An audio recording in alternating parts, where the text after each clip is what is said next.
আমি DNA test করাবো ওই বেবিটারে। মার্চের ২৯ তারিখে ৬০০ নং পর্ব প্রচার হওয়ার পর মঞ্জুরের প্রাক্তন স্ত্রী আমাদের সঙ্গে এসএমএস এর মাধ্যমে যোগাযোগ করেন। শুরুতেই তিনি ওই পোস্টের নিচে একটি মন্তব্য করেন, যেখানে তিনি একটা ভুয়া নাম ব্যবহার করেছিলেন। পরবর্তীতে তিনি নিজেকে অন্য কেউ পরিচয় দিয়ে আমাদের সঙ্গে এসএমএসে কথোপকথন চালিয়ে যান। পরে আমরা তার নম্বরে সরাসরি যোগাযোগ করার চেষ্টা করলে তিনি ফোনে কথা বলতে রাজি হননি। তবে তিনি তার মতামত এসএমএস এর মাধ্যমেই আমাদের কাছে তুলে ধরেন। আমাদের নিরপেক্ষ অবস্থান বজায় রাখার স্বার্থে তার সেই মতামত আমরা দর্শক আপনাদের সামনে উপস্থাপন করছি। মঞ্জুরের প্রাক্তন স্ত্রী দুইটা ব্যাপার আমাদের সামনে ক্লিয়ার করার চেষ্টা করেছেন। প্রথম ব্যাপার হচ্ছে, মঞ্জুর যে অভিযোগ করেছিলেন যে টাকা পয়সা এবং স্বর্ণালঙ্কার নিয়ে তার প্রথম স্ত্রী চলে গেছেন, সেই ব্যাপারটা মঞ্জুর নাকি আইনগতভাবে প্রমাণ করতে পারেনি, যেটা তার প্রাক্তন স্ত্রী আমাদেরকে জানিয়েছে। দ্বিতীয় ব্যাপার হচ্ছে যে মঞ্জুর আমাদের প্রোগ্রামে এটা কিন্তু বলেন নাই দ্বিতীয় বিয়ে তিনি করেছিলেন। মঞ্জুরের প্রাক্তন স্ত্রী জানিয়েছে মঞ্জুর আবার দ্বিতীয় বিয়ে করেছিল এবং সেখানেও ডিভোর্স হয়েছে। সেই তথ্যটা তার প্রাক্তন স্ত্রী আমাদেরকে দিয়েছে, যেটা আসলে এই ঘটনার সাথে সামঞ্জস্য না, কিন্তু এই ঘটনা সত্য। মঞ্জুরের সাথে আমাদের যখন কথা হয় তখন মঞ্জুর ব্যাপারটা স্বীকার করে এবং বলেন যে তার বাচ্চাকে লালন পালনের স্বার্থে সে দ্বিতীয় বিয়ে করেন। মঞ্জুরের প্রাক্তন স্ত্রী একটা ফেক নাম ব্যবহার করে উনি আমাদেরকে লিখেন সত্যটা যাচাই করে নিউজ করবেন। সে তো অনেক কথা গোপন রাখছে, তা কেন বলে না, এবং দ্বিতীয় বিয়ে করার পর ওই বউ ডিভোর্স কেন দিল? ১০-১২ লাখ টাকা কি কেউ ঘরে রাখে? মামলা করার পর তারা রায় পায় নাই, কোনো প্রমাণ দিতে পারে নাই। দ্বিতীয় বউ যাবার পর আজকে ৪ বছর পর কেন প্রথম বউয়ের প্রতি ভালোবাসা জেগে উঠল?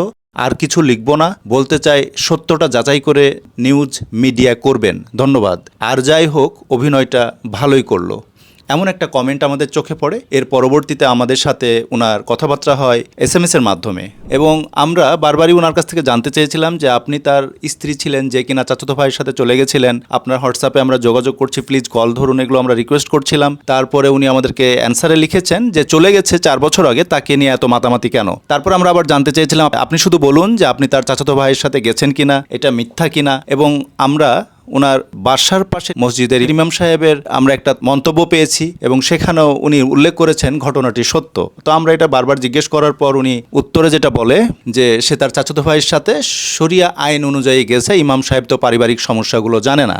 তো আমরা আবার জানতে চেয়েছিলাম আপনি তার স্ত্রী থাকা অবস্থায় তার চাচাতো ভাইয়ের সাথে প্রেম করেছেন, তারপর তাকে ডিভোর্স দিয়ে তার চাচাতো ভাইকে বিয়ে করেছেন, তো আপনি কি শরিয়া আইন অনুযায়ী প্রেম করেছিলেন স্বামীর চাচাতো ভাইয়ের সাথে?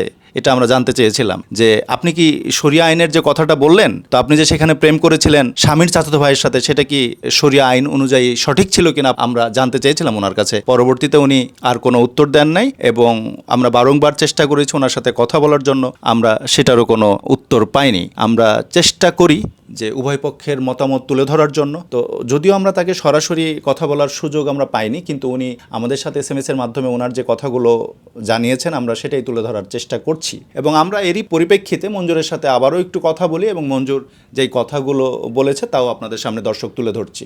আমি যখন লাভগুরুতে আমার স্টোরিটা শেয়ার করি, তখন আমার এলাকার ময়মুরব্বী যারা আছে, আমাদের এলাকার সবাই একসাথে হইয়া একটা নালিশ হইছে আর কি, নালিশ বিচার হইছে। তো সবারে ডাকাইছে, এলাকার মহল্লা সবাই আসছে।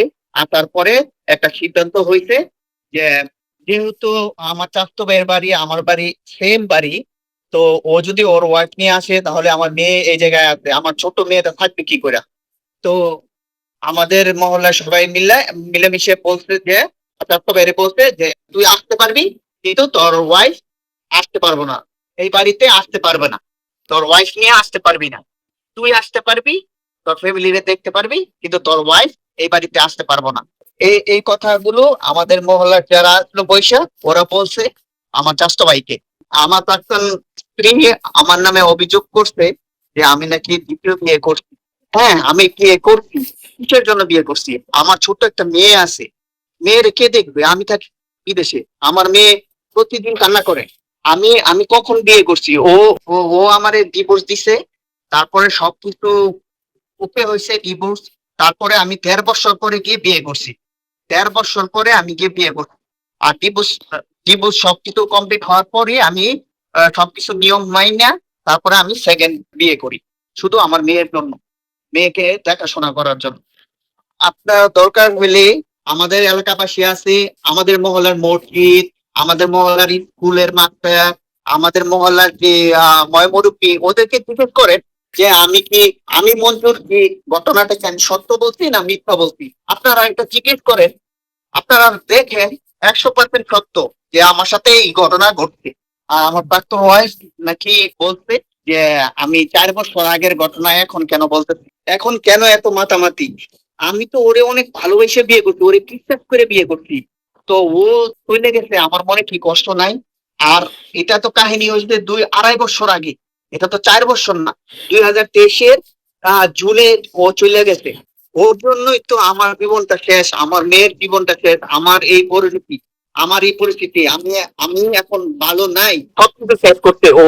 যাই হোক, ওর জন্যই তো আমার জীবনের আমার ধ্বংস শুরু। তো আমার কি কষ্ট হয় না? আমার আমার মেয়ের কি কষ্ট হয় না? তো আমি এটা স্টোরিটা আমার লাইফে যা করছে আর তা বলছি, এটা বলার অপরাধটা কি আমার?